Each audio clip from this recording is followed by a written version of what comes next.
So welcome to criminal law. We're going to be talking in this class about a variety of things related to the criminal justice system, but it all begins with a criminal statute. And let me pull up this slide, and you'll see that for every crime, there will be two, perhaps as many as four different types of elements. There will be something called an actus reus. That Latin simply means a voluntary act, that a defendant will have done something, whether that's a killing, whether that is a taking, whether that is possession of a drug, that the defendant will have done or be accused of having done something that will subject him or her to liability. As we'll learn with every statute under the sun, there are times when there are exceptions to a requirement for any one of these elements. There are times when there are criminal omissions. So if you fail to pay your taxes, if you fail to feed your kid, if you fail to protect your kid from a wild dog, you could be liable for prosecution. But we begin with the idea that in most every criminal prosecution, there has to be some act, some voluntary thing that is done that is harmful to society. The second thing we see there is mens rea, that usually this act has to be done with something frequently referred to as intent, though it's more complicated than that. When we talk about intent, we don't mean that you necessarily desired to do the act or desired the result. Though intent is one of the forms of mens rea, that you can in fact be criminally liable if you desire to do something, if you desire someone's death, for instance. But when we speak of mens rea and we talk about intent as an element, as a generic element of crime, we're talking about something much broader. If you know that the box you are receiving has drugs in it, then you have knowingly possessed the drugs, that you have satisfied the mens rea of possession if the box you receive you know to have drugs in them. Similarly, if you drive 100 miles an hour down the road, disregarding stop signs, then you are said to be reckless to the lives of people around you. You don't know that you're going to kill someone. You don't desire to kill someone, but you are reckless. Your conduct, you know it to be incredibly dangerous.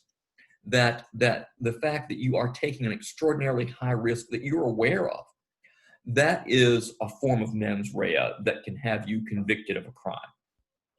So there's actus reus, there's mens rea. And then for some crimes, there's harm and causation. For the crime of drug possession, for instance, there is no required harm.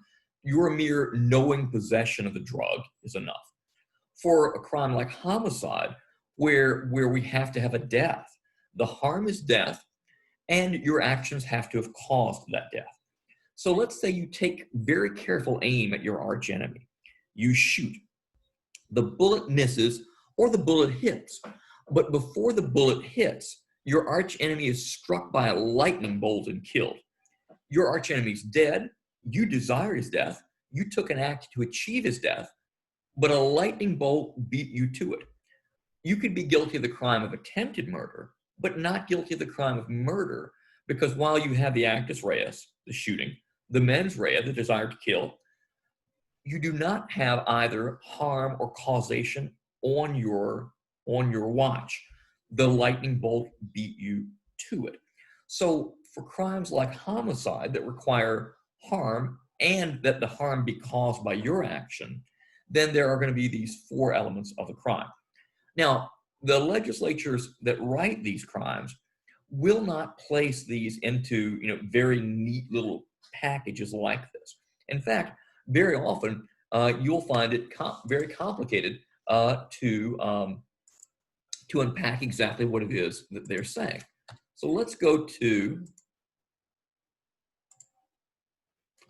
a statute. So this is what a statute looks like. You've seen these probably in your LRW classes, But take a look at this particular statute. It's a homicide statute, and we'll spend a fair amount of time on Pennsylvania's homicide statute. But we see murder in the first degree.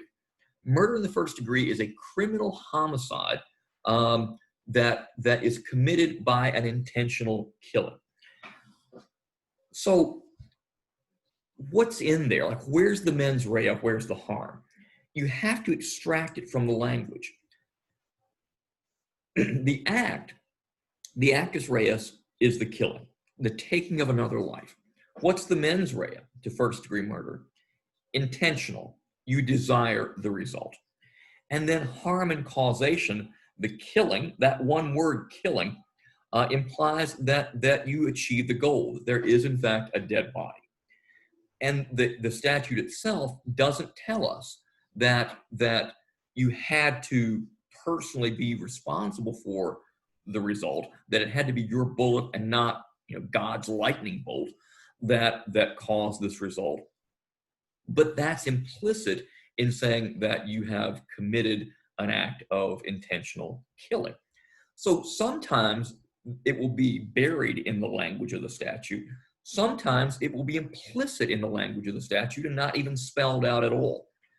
Far less commonly, you'll see a statute that's written that lays out very neatly for you, with the following act, with the following intent, causing the following harm, and having that harm caused by your action. Almost never will you see such a statute.